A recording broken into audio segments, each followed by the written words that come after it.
الحمد للہ وحدہ لا شریک لہ والصلاة والسلام علی من لا نبی بعدہ اما بعد۔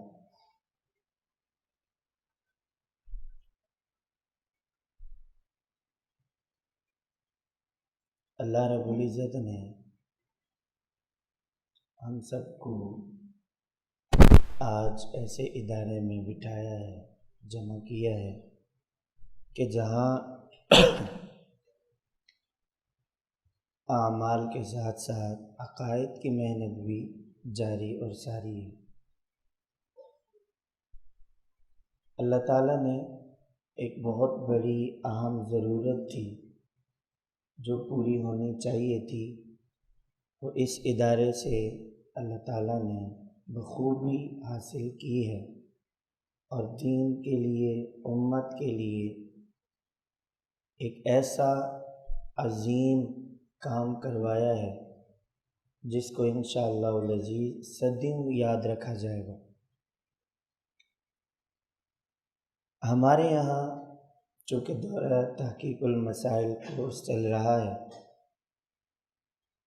اور اس کورس میں طلباء کرام، فضلاء دور دور سے یہاں عقائد اور مسائل سیکھنے کے لیے یہاں آتے ہیں۔ اصل مقصد یہ ہے کہ ہم اپنے دین کو خود سمجھیں، چاہے وہ اعمال ہوں، چاہے وہ عقائد ہوں۔ اصل میسج اور اصل پیغام وہ اپنے دین کو خود سمجھنا ہے اور اپنے دین اسلام سے خود کو وابستہ کرنا ہے۔ اس کی وجہ کیا ہے کہ آج اس پرفتن دور کے اندر ایسے لوگ دین کے نام پر دین کو مٹانے میں لگے ہیں، کچھ محسوس طریقے سے اور کچھ غیر محسوس طریقے سے۔ جو خالصتاً اپنے اس کام میں محنت کر رہے ہیں ان کو یہ بات اچھے طریقے سے بخوبی علم ہے کہ اگر ہم براہ راست اور سامنے اس پر محنت کرتے ہیں تو ظاہر سی بات ہے رد عمل فوراً سامنے آئے گا، اور اگر ہم غیر محسوس طریقے سے کریں گے تو پھر اس کا رد عمل بھی اتنا جلدی سامنے نہیں آئے گا اور ہمارا پیغام، ہمارا میسج، جو ہماری فکر ہے وہ بھی لوگوں تک پہنچتی رہے گی۔ اب اس کے لیے انہوں نے مختلف قسم کے ایجنڈوں پر کام کیا، مختلف قسم کے طریقوں کو اپنا کر انہوں نے اس پر محنت کی۔ اس کے لیے اس وقت کا جو سوشل میڈیا کا دور ہے، اس دور کو استعمال کرتے ہوئے انہوں نے کہا کہ ہم ہر جگہ پہنچ بھی نہیں سکتے، ہمیں کوئی قبول کرے گا بھی یا نہیں کرے گا۔ ہمیں لوگ کہیں گے کہ دیکھو ان سے کیا دین سیکھیں، لوگ ہم سے سند مانگیں گے، ڈگری مانگیں گے، فراغت کہاں سے ہے، کن بزرگوں کے ساتھ آپ کا تعلق ہے۔ جب ایسے سوالات کریں گے تو اس کا ہمارے پاس کوئی جواب تو نہیں ہوگا، اور ہم اپنی تحقیق، ہم اپنی بات پہنچائیں تو کیسے پہنچائیں؟ انہوں نے کہا اس کے لیے بڑا آسان طریقہ ہے، سوشل میڈیا کا دور ہے، ہر بندہ اپنا اپنا کام کر رہا ہے، ہم بھی اس کام میں لگیں گے۔ تو اس وقت کا جو دور ہے، انہوں نے اس جدید دور کے تمام ذرائع کو استعمال کرتے ہوئے انہوں نے اپنی بات دنیا کے کونے کونے تک پہنچانے پر محنت کی ہے۔ یہ بات کی بات ہے کہ ان کی بات ٹھیک ہے یا غلط ہے، وہ تو ہم نے دیکھنا ہے، ہم نے پرکھنا ہے، لیکن وہ اپنی محنت میں 100% کامیاب ہوتے جا رہے ہیں اور ہم اپنے بستروں پر آرام سے سو رہے ہیں۔ سو کیسے رہے ہیں؟ ہم مدارس میں پڑھتے ہیں اور پورا سال ہم پڑھ رہے ہیں، اس کے باوجود بھی ہمیں اپنے عقائد پر دسترس حاصل نہیں ہے۔ پڑھ رہے ہم ہیں، کتابیں ہم پڑھ رہے ہیں، مدرسے میں ہم بیٹھے ہیں، 24 گھنٹے کی زندگی میں ہم ہیں، ہم اپنے اساتذہ سے علم حاصل بھی کرنے، اس کے باوجود بھی ہمارے اندر ان علوم کے اندر پختگی نہیں ہے۔ پختگی کا معنی کیا ہے؟ میں یہ نہیں کہہ رہا کہ منطق نہیں آتی، صرف و نحو نہیں آتی، فلسفہ نہیں آتا، عربی عبارت حل کرنا نہیں آتی، ترکیب نہیں آتی، میں ان باتوں پر نہیں یہ بات کہہ رہا، یہ کہہ رہا ہوں کہ جو اس دور کی ضرورت ہے، اس دور کے حساب سے جس فن کو ہمیں آنا چاہیے وہ فن ہمیں نہیں آ رہا۔ اور وہ کیا ہے؟ ہمارے اس دور کے اندر جتنی باتیں چل رہی ہیں، جتنی محنت ہو رہی ہے، آپ اپنے ارد گرد نظر گھمائیں تو آپ کو اس بات کا اچھے طریقے سے اندازہ ہوگا کہ کہیں پر محنت اعمال کے خلاف نہیں ہو رہی، کہ بھئی ہمارے پاس ماشاءاللہ بہت اچھے اعمال ہیں، ان حنفیوں کے پاس، ان دیوبندیوں کے پاس، ان مسلمانوں کے پاس کون سے اعمال ہیں؟ یا ہم جو ہے داڑھی پگڑی والے ہیں اور یہ داڑھی پگڑی والے نہیں ہیں، یا ہم اچھے لباس والے ہیں، یہ نہیں ہیں، ہم اچھے اخلاق والے ہیں، یہ نہیں ہیں۔ اس پر محنت کہیں پر آپ کو نہیں ملے گی۔ اگر آپ کو محنت ملے گی صرف اس بات پر کہ بھائی ان کے جو عقائد اور نظریات ہیں وہ قرآن اور حدیث کے خلاف ہیں، اور اس چیز کا تعلق کسی فرقے کے ساتھ نہیں، فتنے کے ساتھ نہیں۔ بنیاد جتنے بھی فتنے اس وقت کام کر رہے ہیں، تمام فتنوں کی جو بیس ہے، جو بنیاد ہے، وہ ایک میسج اور ایک پیغام دینا ہے کہ ان علماء سے اپنا اعتبار ختم کرو، ان حنفیوں سے اپنا اعتبار ختم کرو، ان دیوبندیوں سے اپنا اعتبار ختم کرو، ان داڑھی پگڑی والوں سے اپنا اعتبار ختم کرو، ان سے اپنی نسلوں کو جدا کرو، ان مدارس والوں سے اپنا تعلق ختم کرو۔ اچھا جی، جب ہم تعلق ختم کریں گے تو دین کہاں سے حاصل کریں گے؟ جب ہمارا تعلق ختم ہو جائے گا تو ہم دین کہاں سے؟ تو انہوں نے کہا ہم ہیں نا، ہم بیٹھے۔ آپ کو کیا چاہیے؟ قرآن ہمیں آتا ہے، آپ کو کیا چاہیے؟ حدیث ہمیں آتی ہے، آپ کو کیا چاہیے؟ تفسیر ہمیں آتی ہے، آپ کو کیا چاہیے؟ قرآن کی آیت کا صحیح مطلب ہمیں آتا ہے، آپ کو کیا چاہیے؟ اللہ کے نبی کی حدیث کا صحیح مطلب ہمیں آتا ہے۔ یہ جو علماء داڑھیوں اور پگڑیوں والے لگے ہیں مدارس میں بیٹھ کر، انہوں نے یہ پیغام دینا شروع کر دیا کہ قرآن اور حدیث کے یہ بالکل برخلاف چل رہے ہیں۔ کہا کہ کیسے؟ ہمیں کیسے پتہ چلے گا؟ انہوں نے کہا ان کے ایک ایک عقیدے کو لو، ان سے دلیل پوچھو، یہ دلیل دیں گے نہیں، ان کو آتی نہیں، تو تم سمجھ جانا کہ ان کا کوئی عقیدہ، ان کا کوئی مسئلہ قرآن اور حدیث کے مطابق نہیں ہے۔ تو ہماری بات سچی ہے کہ ان کا قرآن اور حدیث سے کوئی تعلق نہیں ہے، تعلق ہمارا ہے، دین آ کر ہم سے سیکھو۔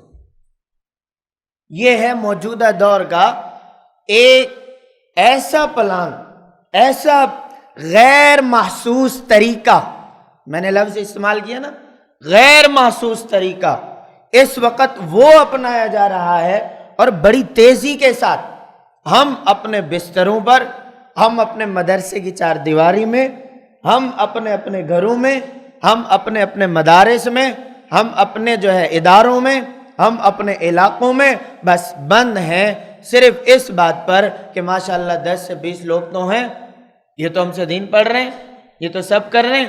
تمہیں اس کو تلاش کرنا ہوگا کہ جو دین کے نام پر لوگوں کو بے دین کرنے میں لگا ہے۔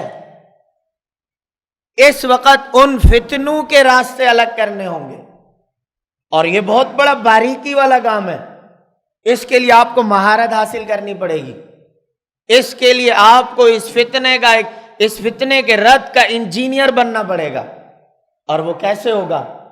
ہمارے اکابرین نے ہر دور کے اندر جب بھی کسی قسم کے اس طرح کے معاملات سامنے آئے تو قلم کی ضرورت پڑی تو قلم اٹھایا، گفتگو کی ضرورت پڑی تو گفتگو کی، اور اگر میدان مناظرہ میں مناظرے کی ضرورت پڑی تو مناظرہ کیا، میدان جہاد میں جہاد کی ضرورت پڑی تو جہاد کیا۔ ہر میدان کے اندر اللہ تعالیٰ نے ہمارے علماء دیوبند سے ہر وہ کام لیا ہے جس کی امت کو ضرورت تھی، تو اللہ رب العزت نے ہر اس ضرورت کو پورا کرنے کے لیے اللہ تعالیٰ نے یہ حصہ، یہ حق علماء دیوبند کی جھولی میں رکھا ہے۔ تو اس قسم کے جو فتنے، اب قرآن کے نام پر قرآن کا انکار بہت اچھا طریقہ ہے، حدیث کے نام پر حدیث کا انکار بہت اچھا طریقہ ہے، فقہ کے نام پر فقہ کا انکار بہت اچھا طریقہ ہے، علماء دیوبند کے نام پر دیوبند کا انکار بہت اچھا طریقہ ہے، اور اسی طرح دینی لبادے میں آ کر دین کا انکار بہت اچھا طریقہ ہے۔ تو یہ وہ طریقہ ہے کہ آپ کو لیبل تو بڑا مثبت ملے گا، آپ کو ہیڈنگ اور عنوان تو بڑی جاندار ملے گی، اور آپ کو بیٹھنے والا اسٹیج پر وہ شخص آپ کو بظاہر بہت تعلیم یافتہ نظر آئے گا، لیکن حقیقت میں وہ دین اسلام کی جڑوں کو کھوکھلا کرنے میں لگا ہوا ہے۔ چاہے وہ کوئی ڈاکٹر ہو، انجینئر ہو، پروفیسر ہو، اور کسی نام پر بننے والا کوئی فرقہ ہو، وہ اپنے آپ کو عوام کے اندر کہ میں فرقہ واریت کا داعی نہیں، میں اتحاد امت کا داعی، میں جی فساد کا داعی نہیں، میں اصلاح کا داعی، میں جی جو ہے اس عنوان پر ایک فکر لے کر چل رہا ہوں، بظاہر اتحاد کے نام پر اختلاف، فرقہ واریت کے نام پر فرقہ واریت، اور اصلاح کے نام پہ فساد آپ کو نظر آ رہا ہوگا۔ حقیقت میں یہ اتحاد امت نہیں، اختلاف امت ہوگا، یہ اصلاح امت نہیں، فساد امت ہوگا، اور یہ امت کے دین اسلام کی جڑوں کو بالکل کمزور کرنے میں دن رات شب و روز اپنے لگائے جا رہے ہیں، اور اس کے لیے بہترین ہتھیار اور بہترین ذریعہ جو انہوں نے استعمال کیا ہے وہ سوشل میڈیا کا ہے۔ آپ اپنے ارد گرد نظر رکھیں۔ اب اس کے لیے ہمیں کیا کرنا ہے؟ ہمیں اب اس موجودہ دور کے ایسے ماہرین کی ضرورت تھی کہ اللہ تعالیٰ ہمیں ایسے ماہرین عطا فرمائے کہ جو دین اسلام کا پھیلانا بھی جانتے ہوں اور دین اسلام کا دفاع کرنا بھی جانتے ہوں۔ دین اسلام کا تقاضا صرف دین اسلام کو پھیلانا نہیں ہے، دین اسلام کا تقاضا پھیلانے کے ساتھ دین اسلام کا دفاع بھی ہے، اور دفاع ہے تو دین اسلام ہے۔ جب دفاع ہی ختم ہو جائے گا تو پھر تو سارے راستے ان کے لیے کھل جائیں گے۔ ملک کی سرحدات پر پہلے بارڈر لگایا جاتا ہے، پھر فوج کھڑی ہوتی ہے، اور اندر والے بیٹھ کر سکون سے اپنی زندگی گزارتے ہیں۔ ان کو پتہ ہے کہ باہر چوکیدار کھڑے ہیں، ان کو پتہ ہے کہ باہر حدود مقرر ہیں، ان کو پتہ ہے کہ ان کے پاس اسلحہ بھی ہے، ان کے پاس ٹینک بھی ہیں، ان کے پاس سارے وہ ہتھیار ہیں کہ جس سے وہ اس ملک کی سرحدات کا دفاع کریں گے، اور وہ اپنی جانوں کے نذرانے تک بھی پیش کریں گے، وہ اپنی تمام تر مشکلات کو بھی برداشت کریں گے، لیکن ملک کے اندرونی معاملات میں کسی قسم کا فساد نہیں ہونے دیں گے۔ تو اس مرکز اہل سنت والجماعت کی بنیاد، اس مرکز اہل سنت والجماعت کی خدمات، اور اس مرکز اہل سنت والجماعت کے شب و روز اس بنیاد پر ہیں کہ دین اسلام کا دفاع بھی ہے اور دین اسلام کو پھیلانا بھی ہے۔ تو یہ اس کورس کا پیغام ہے اور اس کورس کا نچوڑ اور خلاصہ ہے۔ اب اس کا تعلق اس چیز کے ساتھ نہیں ہے کہ جی کہیں پر اختلاف ہو تو ٹھیک ہے، کہیں پر جو ہے بحث مباحثہ ہو تو وہاں پر کم نہیں۔ اب یہ بات ختم ہو گئی ہے۔ کیوں؟ اس کی وجہ یہ ہے کہ شروع میں انہوں نے ان چیزوں کو استعمال کیا ہے، اختلافی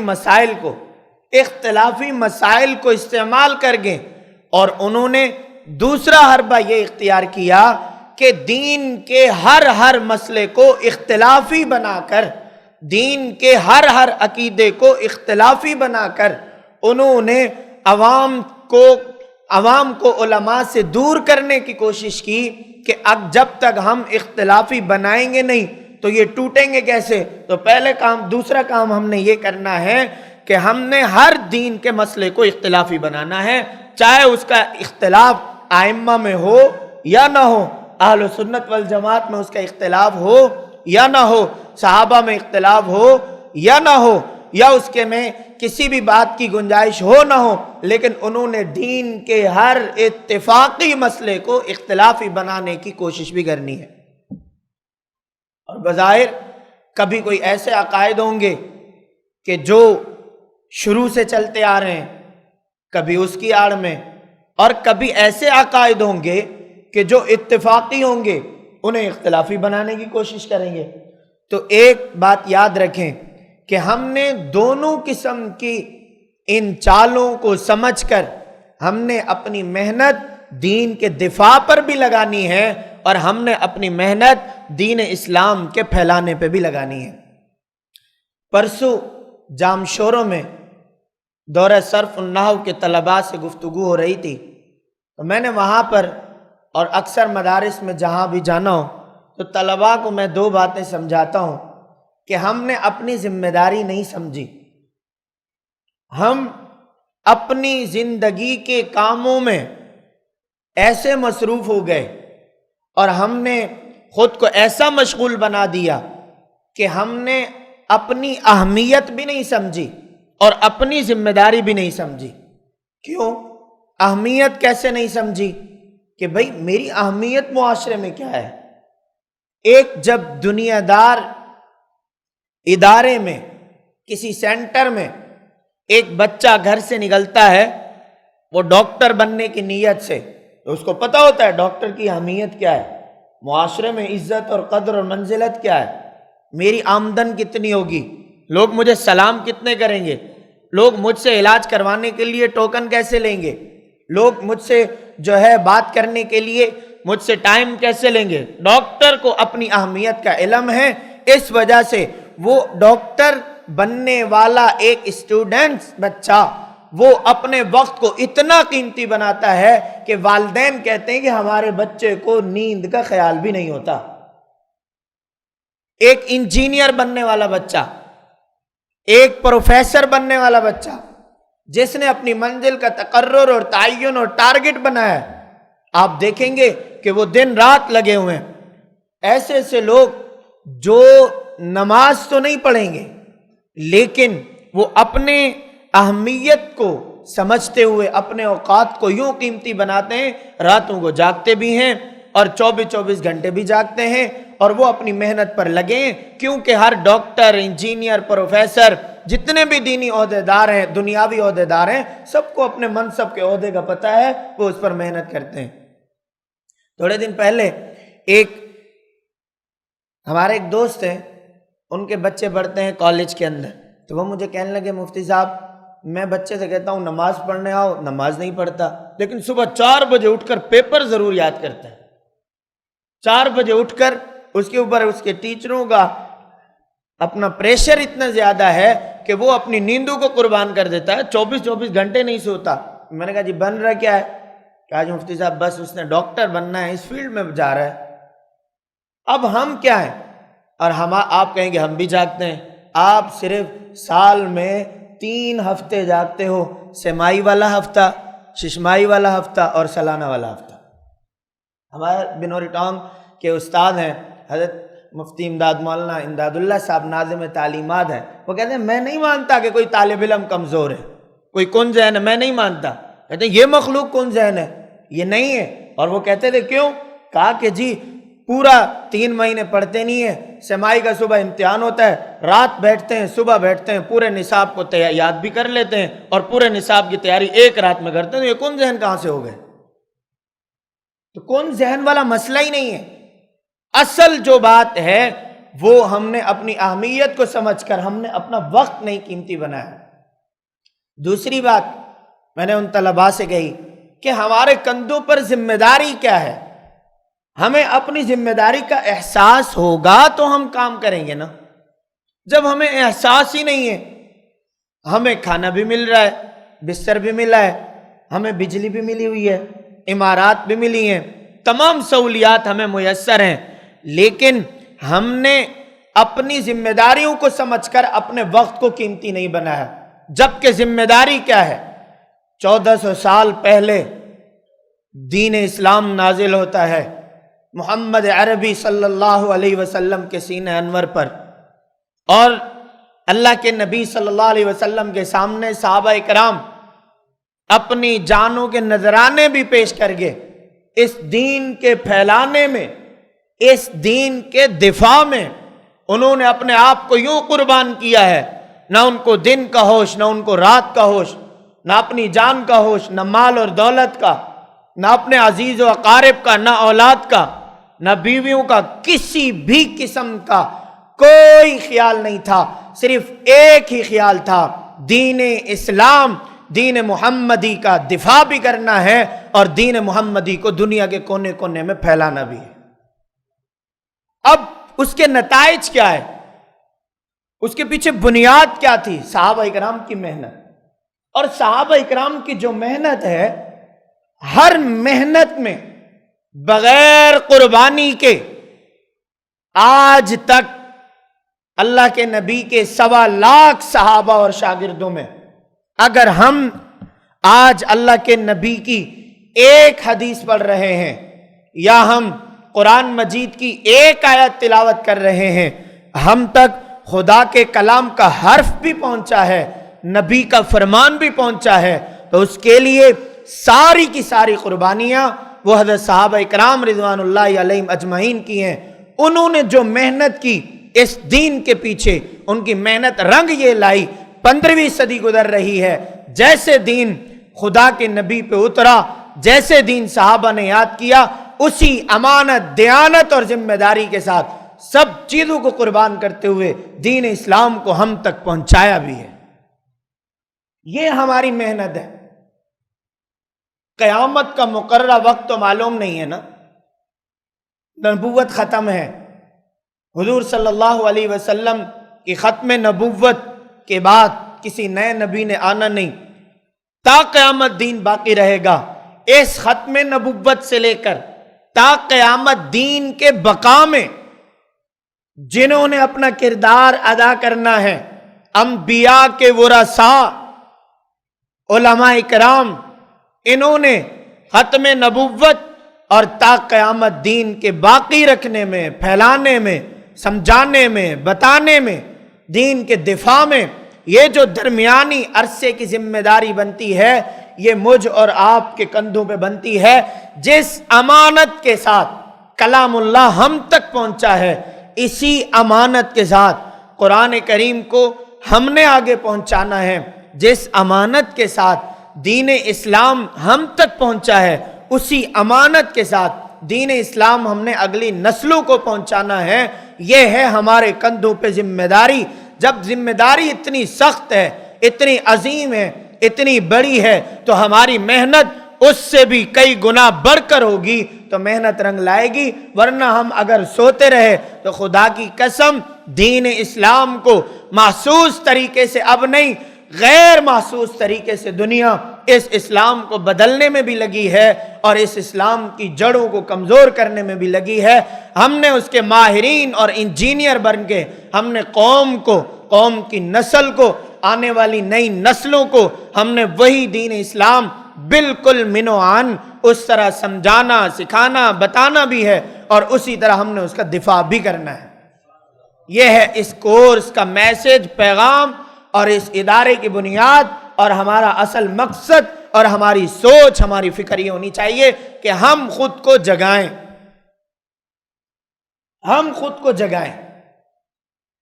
کیوں؟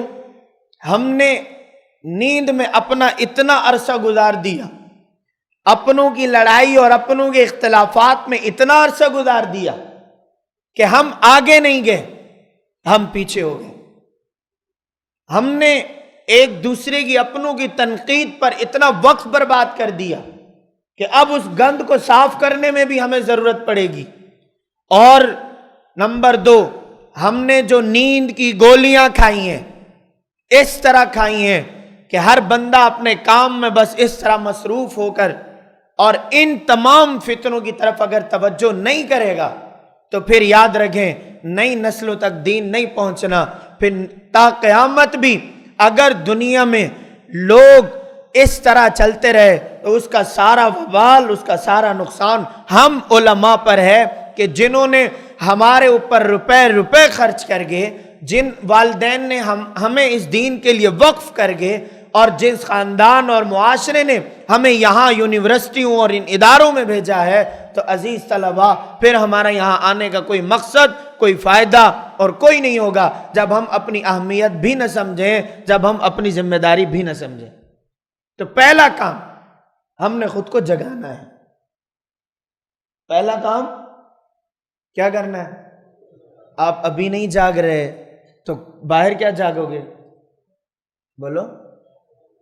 ہمارا جو سبق کا عنوان ہے وہ ایصال ثواب، وہ سبق بھی ہے، ذہن سازی بھی ہے، اور سبق تو وہ ایسا نہیں ہے کہ جس کے اوپر اتنی تفصیلی بات کی جائے، وہ 2 سے 3 جملوں کا ہے، یہ بھی سبق کا حصہ ہے۔ آپ یہ نہ سمجھیں کہ میں ہوائی باتیں کر رہا ہوں یا مجھے سبق نہیں آتا اور میں چاہ رہا ہوں کہ گھنٹہ پورا ہو جائے، ایسی ویسی کوئی بات نہیں ہے۔ یہ فائلیں آپ کے پاس ہیں، سب کچھ ہیں۔ میں ابھی ساتھی سے کہہ رہا تھا بھئی یہاں تخصص جو کیا ہے مزاج بھی سمجھا ہے کہ نہیں؟ میں آپ کو مزاج سمجھانے کے لیے بیٹھا ہوں اور میں آپ کو بات سمجھا رہا ہوں کہ شاید پھر آپ اس مجلس میں، اس نشست میں آئیں یا نہیں، لیکن اپنی اہمیت اور ذمہ داریوں کا پیغام ضرور لے کر جائیں۔ اب طلباء بہت زیادہ ہیں، مدارس عام ہو گئے، علماء عام ہیں، اس کے باوجود ہم کمزور کیوں ہیں؟ اس کی وجوہات کیا ہیں؟ ہم کیوں اتنا کمزور ہو گئے کہ ایک بغیر داڑھی والا بندہ ڈاکٹر جاوید احمد غامدی کی شکل میں، اور وہ ہمارے علماء کی باتوں کی بیٹھ کر تردید کرے؟ کوئی انجینئر مرزا جہلمی جیسا بندہ، کوئی ہمارے اکابر علماء کی عبارات اور ہمارے اکابرین کی کتب پر بیٹھ کر کوئی تحقیق کرے؟ ہم اتنا کمزور ہو گئے کہ کوئی اہل بدعت کا بندہ اٹھ کر وہ ہماری تفاسیر، ہماری احادیث اور ہمارے بڑوں کی کتب پر یوں زبان درازی کرے کہ نعوذ باللہ ہم یہ تسلیم کر لیں کہ ہم ان اکابرین کے نام لیوا ہیں۔ تم ہم سے یہ کہلوانا چاہتے ہو کہ جو نعوذ باللہ کفر پہ مرے، جو شرک پہ مرے، جو بد عقیدہ ہو کر مرے، ایسی کوئی بات نہیں ہے۔ تمہارا ایجنڈا، تمہاری گفتگو اور تمہارا یہ دجل، تمہارا یہ فریب ہم نہ اپنے اکابر کے نام پہ جانے دیں گے اور نہ ہم اپنے نام پہ آنے دیں گے۔ نبوت سے لے کر اکابر علماء دیوبند تک دین کی جو بات، دین کی جو وضاحت، جو تشریح علماء دیوبند نے کی ہے، اللہ کی قسم ہمیں اپنے بزرگوں پر اتنا اعتماد ہے کہ نبوت سے لے کر آج تک جو دین چل رہا ہے، علماء دیوبند نے منو عن اس کی صحیح وضاحت کی ہے۔ علماء دیوبند نہ 1 انچ پیچھے ہٹ کر دین کو کم کیا ہے، نہ 1 انچ آگے بڑھ کر دین کا انہوں نے دین میں اضافہ کیا ہے، بلکہ اس طرح مضبوط ستون بن کر کھڑے ہوئے ہیں، تشریح بھی کی ہے، اور علماء دیوبند نے دین کا دفاع بھی کیا ہے۔ ہم کبھی تمہاری یہ بات نہیں مان سکتے کہ ہمارے اکابر مشرک تھے، ہم یہ بات کبھی نہیں مان سکتے ہمارے اکابر بدعتی تھے، ہم یہ بات کبھی نہیں مان سکتے کہ ہمارے اکابر نعوذ باللہ ختم نبوت کے منکر تھے، ہم یہ بات کبھی نہیں مان سکتے کہ ہمارے اکابر اس دنیا میں نبوت کی گستاخی کر کے گئے ہیں، ہم یہ بات کبھی نہیں مان سکتے۔ انہوں نے قلم تو دور کی بات، زبان سے گفتگو تو دور کی بات، انہوں نے اس طرح حق ادا کیا ہے کہ اپنے وہم و گمان میں بھی اس قسم کے کسی بھی تمہاری ان جو باتوں کو نہ انہوں نے کبھی دل میں سوچا، نہ کبھی زبان پہ لایا، نہ کبھی قلم پہ لایا۔ آج تم کھڑے ہو کر ہمیں یہ بتاؤ گے کہ ہمارے اکابر علماء دیوبند کی موت گستاخی پہ ہوئی، کفر پہ ہوئی، شرک پہ ہوئی، قرآن اور حدیث سے دور پر ہوئی، ایسی بات ہرگز نہیں ہو سکتی۔ ہمارے اکابر ہیں، ہمارے بڑے، انہوں نے جس طرح دارالعلوم دیوبند کی بنیاد رکھی ہے ہمارے اکابرین نے، اور جس طرح آج بھی کلام اللہ کی تفسیر موجود ہے، کلام اللہ کی وضاحت موجود ہے، الحمدللہ ہمیں اپنے اکابرین کی لکھی ہوئی ہر ایک بات پہ اعتماد ہے۔ تم ہم سے یہ منوانا چاہتے ہو، جس کا دل چاہے کوئی یہ اٹھا کہ بھئی علماء دیوبند گستاخ ہیں، جس کا دل چاہے یہ اٹھا علماء دیوبند مشرک ہیں، جس کا دل چاہے یہ اٹھا علماء دیوبند قرآن حدیث کے خلاف ہیں، جس کا دل چاہا یہ اٹھا صحابہ کے اوپر زبان درازی کرے، جس کا دل چاہا فقہاء پہ زبان درازی کرے۔ ایسا ہرگز نہیں ہو سکتا، یہ تمہاری سوچ تمہارے منہ کے اوپر ایک دن تمانچہ بنے گی۔ اب ہم نے اس غیر محسوس طریقوں کو بالکل عوام کے سامنے پیش کرنا ہے، عوام کو بچانا ہے۔ کیوں؟ اب ہمارے اوپر ذمہ داری بڑی سخت آ گئی ہے، اور اپنی ذمہ داری کو سمجھتے ہوئے عزیز طلبہ، میں نے یہ بات شروع کی، یہ والا نقطہ اور پوائنٹ جو میں نے شروع کیا کہ یہ سب ہوا کیوں، اس کی وجہ ہمیں جو سمجھنا چاہیے تھا، جس طرح ہمیں سمجھنا چاہیے تھا، جس طرح ہمیں پڑھنا چاہیے تھا، جس طرح ہمیں سمجھانا چاہیے تھا، ہم نے اس طرح نہ خود سمجھا، نہ دوسروں کو سمجھایا، نہ خود سیکھے، نہ دوسروں کو سکھایا۔ بس اس بات پر کہ ہم تو حکمت عملی کے قائل ہیں، بس حکمت عملی کے ساتھ آج مدارس میں جاؤ، افسوس ہوتا ہے کہ آج مدارس میں جاؤ، کہتے ہیں عقائد پہ بات نہ ہو، محتمم صاحب کہتے ہیں میرے طلباء میں اس قسم کی فضا نہ ہو۔ آج مدارس میں جاؤ، محتمم استاد کو منع، ایک استاد دوسرے سے منع۔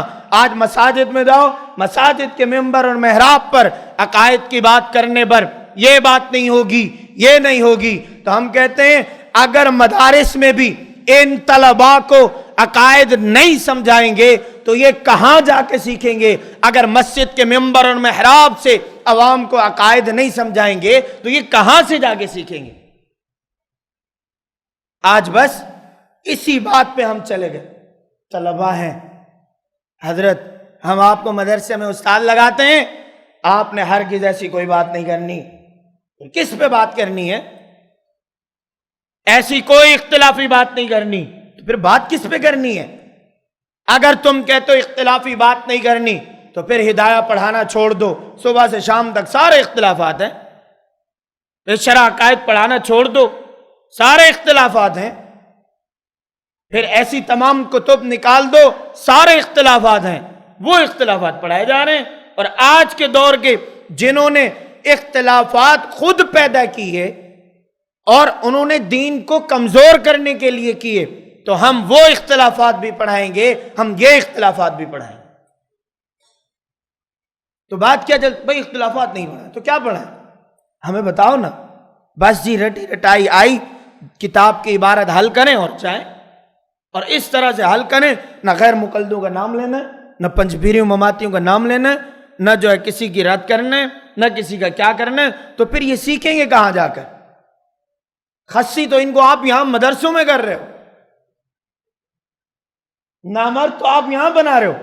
اور جبکہ مدارس جرأت دینے کا نام ہے، ایک زبان دینے کا نام ہے، ایک بہادری دینے کا نام ہے، جبکہ مدارس ایک حوصلہ، ایک افزائی کا نام ہے۔ آپ مدارس میں نہیں سیکھیں گے تو عزیز طلبہ آپ کہیں پر بھی نہیں سیکھ سکتے۔ آپ جائیں گے تو کہاں جائیں گے؟ اس وجہ سے ان مدارس میں اب لیڈر بھی پیدا کرنے ہوں گے۔ جس طرح مدارس ہمارے بڑوں نے لیڈر بھی پیدا کیے، خانقاہوں کے پیر بھی پیدا کیے، مناظر بھی پیدا کیے، مجاہد بھی پیدا کیے، خطیب بھی پیدا کیے، محققین بھی پیدا کیے۔ ہمارے اکابرین نے جس طرح ہمیں اپنے اداروں میں بٹھا کر انہوں نے آج ہمارے لیے میدان سیاست کا لیڈر بھی دیے، انہوں نے ہمیں جو ہے ختم نبوت کے مجاہد بھی دیے، انہوں نے ہمیں بہترین خطیب اور مناظرین بھی دیے، محققین بھی دیے، مفسرین بھی دیے، محدثین بھی دیے۔ اسی طرح ہم نے بھی اگلی نسلوں کو انہی اداروں میں بیٹھ کر محقق بھی دینے ہیں، مفسر بھی دینے ہیں، محدث بھی دینے ہیں، خانقاہوں کے پیر بھی دینے ہیں، مناظر بھی دینے ہیں، خطیب بھی دینے ہیں، اور سیاست کے امام بھی دینے ہیں، انہی مدارس نے دینے ہیں۔ اور اس غفلت میں ہم نہ جائیں۔ اس وجہ سے آپ کے بعد بہت بہترین ماحول ہے، بہترین چار دیواری ہے، اور اس وقت کی وہ کمی دو چیزیں ہیں۔ ایک تو میں نے یہ وجہ بتائی کمزوری کی، دوسری وجہ یہ کمزوری ہم میں آئی کیسے؟ ہم نے خود کو کسی بھی میدان میں تیار کرنا چھوڑ دیا۔ کیسے؟ بھئی عالم کو چاہیے 8 سالہ درس نظامی کا فارغ التحصیل عالم دین، وہ مدرسے سے فارغ ہوتا ہے، اور باہر جب وہ مدرسے سے باہر جب جاتا ہے وہ کہتا ہے جی مجھے تو کچھ نہیں آتا۔ کیوں نہیں آتا؟ یہ تو میرا کام نہیں ہے۔ کیوں کام نہیں ہے آپ کا؟ وجہ کیا ہے؟ اس کے پیچھے ایک وجہ ہے کہ ہم نے خود کو تیار نہیں کیا۔ علوم تو سارے آ گئے ہمارے پاس، اور یہ احساس کمتری کا شکار نہ ہو کہ ہمارے پاس جو ہے یہ کتب نہیں ہے، ہمارے پاس یہ معلومات نہیں ہے۔ اولیٰ میں 8 سے 10 کتابیں، ثانیہ میں، ثالثہ میں، رابعہ میں، خامسہ، سادسہ، سابعہ، دورہ، تقریباً تمام کتب کو ملایا جائے تو 130 سے 40 تک جا کر کتب بنتی ہیں۔ ایک عالم فاضل 8 سالہ درس نظامی میں 100 سے اوپر کتابیں پڑھ لیتا ہے، پھر بھی وہ اپنے دل اور دماغ میں یہ بیٹھا تھا میں کیسے بولوں، میں کیسے بات کروں، میں کون سی بات سمجھاؤں، میں کیا جواب دوں، اس مسئلے کا کیا جواب دوں، اس دلیل کا کیا جواب دوں، یہ دلیل تو مجھے آتی نہیں، اس بات کا مجھے پتہ نہیں۔ ہم نے بس خود کو 8 سالہ پڑھنے کے بعد بھی ہم نے یہ سمجھا کہ ہم نے کچھ نہیں پڑھا۔ 8 سال پڑھنے کے بعد بھی ہم اس نتیجے پر پہنچے جہاں ہم پہلے کھڑے تھے 8 سال پہلے، تو پھر 8 سال یہ کہاں گئے ہمارے؟ 8 سال جو ہمارے لگے ہیں یہ کہاں گئے؟ تو عزیز طلبہ، ہمیں آتا سب کچھ ہے، پر ہمیں اڑنے کے لیے، ہماری پرواز کے لیے ہمارے پاس وہ پروں کی پرواز اور پروں کی طاقت نہیں ہے۔ اور وہ کیا ہے؟ کہ آپ نے کوئی اپنے ساتھ پر لگا کے اڑنا ہے؟ کیا کرنا ہے؟ اس کے لیے آپ کے پاس جو طاقت ہے بتاؤں کیا ہے؟ زبان، انداز گفتگو، یہ وہ عظیم طاقت ہے جو آپ کو پرواز دے گی۔ جس طرح جہاز کے لیے پر ہیں، پرندے کے لیے پر ہیں، اس کا جسم، اس کی قد کاٹ، ایک جہاز کے اندر بہترین انجن فٹ ہو اور بہترین قسم کا جہاز تیار کیا گیا، لیکن اس کو 2 پر نہیں دیے گئے، وہ اس نے کیا اڑنا ہے؟ اڑنا ہے؟ صوفی صاحب، جہاز بغیر پروں کے اڑتا ہے؟ اڑتا ہے؟ شک ہو رہا ہے، جہاز بغیر پروں کے اڑتا ہے؟ تو بولو نا۔ اور پرندہ، ہماری مثال کیا بن گئی ہے؟ ہماری مثال ایسے بن گئی ہے، آپ اپنا وہ جہاں سے پرندے ملتے ہیں، ہمارے کراچی میں تو ایمپریس مارکیٹ ہے، وہاں پہ پرندے ملتے ہیں۔ پرندے کا بچہ لو، آپ لوگ کی مثال میں بتا رہا ہوں، پرندے کا بچہ لو، اس کو گھر میں لاؤ، پنجرے میں بند کرو، بادام، اخروٹ، مغز، پستہ، طرح طرح کی خوراکیں دو، اور پھر جب وہ 2 سال، 3 سال، 4 سال بعد بڑا ہو گیا اور آپ نے اس کو باہر نکالا تو اب وہ اڑتا ہی نہیں ہے۔ کیوں؟ آپ نے سب کچھ اس کو کھلا پلا کے اس کی جسامت، اس کی قد کاٹ، بہترین باڈی تیار کر دی، لیکن اب وہ اڑنا ہی نہیں جانتا، تو وہ آپ کے پنجرے میں بند پرندہ اڑ سکے گا؟ بولو، نہیں اڑے گا نا۔ کیوں؟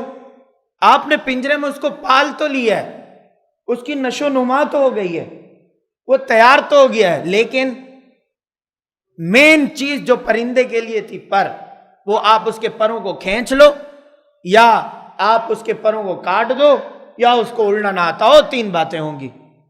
ہماری مثال بھی ایسے 8 سال ہم نے خوب کھایا پیا ماشاءاللہ، تکے بریانی اور قورمہ اور گوشت اور سبزیاں اور پھل اور ساری چیزیں ہم نے کھا لی، کوئی کمی ہم نے نہیں چھوڑی کھانے پینے میں.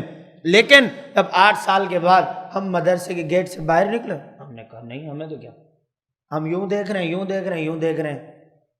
ہم پرواز مدرسے میں سے نکلنے کے بعد ہمیں پرواز نہیں آتی، ہمیں طریقہ کار نہیں آتا. تو اس کے لیے کیا ہے، جب پرندہ پنجرے میں ہو اس کو اڑانے کے لیے ساتھ ساتھ میں اس کو ٹریننگ بھی دو، اڑنا کیسے، تھوڑا اس کو چھوڑو، اس کے پروں کو مت کاٹو، اسے تھوڑا اڑنے دو. جب وہ اڑے گا اس کو پرواز مل جائے گی، وہ فضاؤں میں گونجے گا، دنیا اسے دیکھے گی، پرندے اس کی پرواز کو نوٹ کریں گے.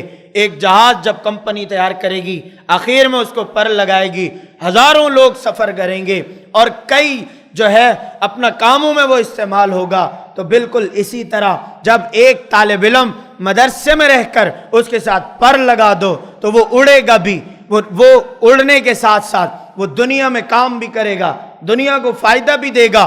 اس کو ایک چیز چاہیے، انداز گفتگو اور بیان چاہیے، یہ اس کی پرواز ہے. 8 سال کتابیں پڑھ لی، اس کے بعد یہ پر نہ ہو وہ کبھی اڑ نہیں سکتا، وہ کبھی بول نہیں سکتا، وہ سمجھا نہیں سکتا، وہ سکھا نہیں سکتا، دین کی تشریح نہیں کر سکتا، کبھی اس میں خود اعتمادی نہیں آئے گی، کبھی اس میں ہمت اور جرت نہیں آئے گی. ایک طالب علم کو میں کہتا ہوں ناکارہ سے ناکارہ طالب علم کو یہ پر لگا دو، خدا کی قسم وہ اس کئی لوگوں سے بڑھ کر اور کئی جگہوں میں وہ اس طرح پرواز اپنی دکھائے گا کہ آپ کی عقلیں بھی حیران رہ جائیں. یہ چیز ہے میں اور یہ ہمیں آنی چاہیے. تو غیر محسوس طریقے سے بات وہاں پہ آ گئی کہ دین کو کمزور کرنے کی کوشش کی جا رہی ہے. ان میں بالکل اسی طرح ایک مسئلہ ایصال ثواب کا ہے. اب ثواب بھی میت کو پہنچانا ہے. میت کے ہمارے اوپر کتنے سارے کام بند ہیں. سب سے پہلے میت کا غسل ہے، کفن ہے، پھر میت کا جنازہ ہے، پھر میت کو تدفین ہے، پھر اس کے بعد کیا ہے، دعا. دعا میت اور مرحومین کے لیے ہمارا موقف اہل سنت والجماعت کا موقف یہ ہے کہ بھئی میت کے لیے ایصال ثواب، میت کے ساتھ رشتہ نبھانے کے لیے، میت کے ساتھ وفاداری کے لیے، میت کے ساتھ اپنا تعلق برقرار رکھنے کے لیے اس بات کی ضرورت ہے کہ میت کو اب جو چیز ضرورت ہے وہ ہم دیں. تو میت کو دنیا سے جانے کے بعد کس چیز کی ضرورت ہے؟ اس کو ثواب کی ضرورت ہے. ثواب آپ کی طرف سے پہنچتا رہے گا تو اس کی قبر، اس کے آخرت کے معاملات سارے بہترین ہوں گے. اگر اس کا ثواب اس کے پاس خود نہ ہوا یا اس نے ثواب جو ہے خود اس کے لیے کوئی ذریعہ نہیں تھا، اس نے کوئی بنایا نہیں، تو اب آپ کا تعلق یہ تقاضا کرتا ہے کہ آپ اپنی میت کے لیے ایصال ثواب کریں. کیا مطلب؟ عمل آپ کریں، ثواب اس کو پہنچے، پیسے آپ خرچ کریں، ثواب اس کو پہنچے، عبادات آپ کریں، ثواب اس کو پہنچے، اور جو ہے اپنا نیکی کے سارے کام آپ کریں اور ثواب اس کو پہنچے. اللہ تعالیٰ نے ایک انسان کو جہاں باقی اعزاز دیے ہیں ان میں ایک اعزاز یہ بھی ہے کہ اے میرے بندے، اگرچہ تو دنیا میں بہت کمزور رہا، تجھ سے نیک اعمال نہ ہوئے، تو خود نہ کر سکا، تو امید رکھ کہ تیرے باہر والے شاید تجھے کوئی ثواب دے دیں. اب یہ میں کیوں سمجھا رہا ہوں؟ یہ عوامی انداز ہے. عوامی انداز سمجھ، آپ کہو گے ہم تو بڑے اہل علم تھے، ہمارے اوپر ہمارے ساتھ بات جو ہے ایسی ہو رہی ہے. تو آپ کو دونوں طرز آنے چاہیے. یہ عوامی، اور جب عوام میں ہم گفتگو کرتے ہیں نا یوں اس طرح، اب عوام کو مشکل سے مشکل باتیں بھی سمجھ میں آ جاتی. کچھ باتیں عوامی طرز میں سمجھانی ہوتی ہیں. تو میت کے ایصال ثواب یہ میت کا ایک اکاؤنٹ نامہ ہے. جیسے کوئی انسان خود تو کما نہیں سکتا، معذور ہے، کمانے سے قاصر ہے، اس کو زندگی میں کھانا پینا، اس کو خوراک چاہیے. اب وہ کیا کرے؟ کوئی اس کے لیے اکاؤنٹ میں پیسے بھیجے، کوئی اس کے لیے تعاون کرے، کوئی اس کے لیے ایسا کام کرے کہ کمائے تو وہ فائدہ اس کو بھی ملے. ایسے ہوتا ہے کہ نہیں؟ تو بالکل اسی طرح ایصال ثواب یہ ہے کہ عمل ایک انسان کرے اور ثواب دوسرے کو پہنچے. ہمارے اہل سنت والجماعت کے یہاں بالکل یہ جائز ہے، فرائض واجبات کے علاوہ جو نفلی عبادات چاہے بدنی ہیں چاہے مالی ہیں، ہم اس بات کے قائل ہیں کہ میت کو ثواب پہنچتا ہے اور پہنچانا بھی چاہیے۔ اس عنوان پر دو قسم کے فریق بن گئے، ایک وہ فریق جو ایصال ثواب میں اتنا آگے چلے گئے کہ شرک اور بدعت میں چلے گئے، اور ادھر سے ایک وہ فریق جو ایصال ثواب میں انکار ایصال ثواب میں اتنا آگے چلے گئے کہ انہوں نے میت کے لیے ایصال ثواب کا انکار کر دیا۔ اب دونوں آگے، ایک اتنا آگے چلے گئے، انہوں نے کہا فروٹ بھی رکھو، چینی بھی رکھو، پانی بھی رکھو، پتی بھی رکھو، دودھ بھی رکھو، مٹھائی بھی رکھو، یہ میت کو پہنچتی ہے، یہ اہل بدعت ہو گئے۔ ہمارے یہاں ہوتا ہے نا، تو میں تو بعض جگہ سے پھر سمجھانا ہوتا ہے تو سمجھاتا بھی ہوں، تو خیر اب کیا ہوتا ہے، اتنا آگے چلے گئے، انہوں نے کہا یہ سیب بھی پہنچ رہے ہیں، بریانی بھی پہنچ رہی ہے، قورمہ بھی پہنچ رہا ہے، یہ ساری چیزیں پہنچ رہی ہیں۔ امام احمد رضا خان نے کہا کہ جب میں مر جاؤں تو میرے لیے ساری چیزیں پہنچا دینا، تو یہ ان کے یہاں ہے، اس وجہ سے سب سے زیادہ کھانا پینا بھی ہوتا ہے ایسے موقعوں پر۔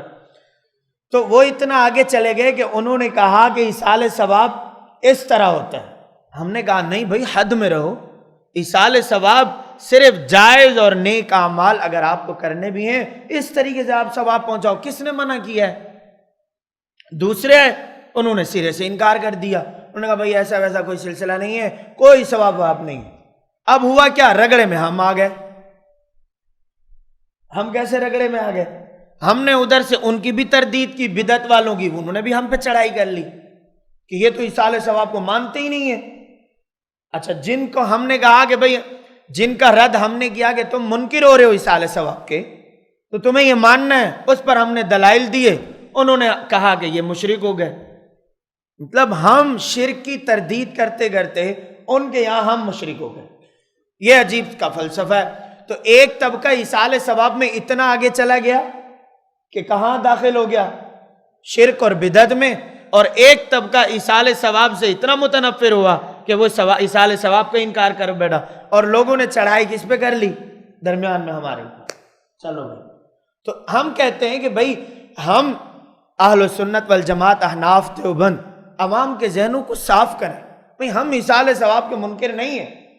اور آدھی دنیا جو، یہ میں آپ کو بات بتا رہا ہوں، آپ عوام میں گھومیں آپ کو اندازہ ہوگا کہ آدھی دنیا جو اہل بدعت بنی ہے اس بنیاد پر بنی ہے کہ انہوں نے ہمارے بارے میں یہ سمجھا کہ یہ ہیں ہی منکر، جبکہ حقیقت میں ہم منکر نہیں ہیں۔ جتنے بھی مسائل ہیں آپ دیکھیں تو ہم نے کہا کہ ایصال ثواب کے منکر ہم نہیں، سماع موتیٰ کے منکر ہم نہیں، صلاۃ والسلام کے منکر ہم نہیں، حیات النبی کے منکر ہم نہیں، درود و سلام کے منکر ہم نہیں، حضور کی سیرت کے منکر ہم نہیں، حضور کے آداب کے منکر ہم نہیں۔ تو اب آپ ان کو یہ جواب دینا شروع کر دیں کہ ہم منکر نہیں ہیں، آپ کو غلط رپورٹ پہنچی ہے۔ تو صحیح رپورٹ کیا ہے؟ بھائی صحیح رپورٹ یہ ہے، ہمیں جہاں جائیں تو کہتے ہیں جی نماز جنازہ کے بعد دعا نہیں، ہم نے کہا رپورٹ غلط پہنچی ہے، ہم تو کہہ رہے ہیں دعا ہے، چلو ہمارے ساتھ۔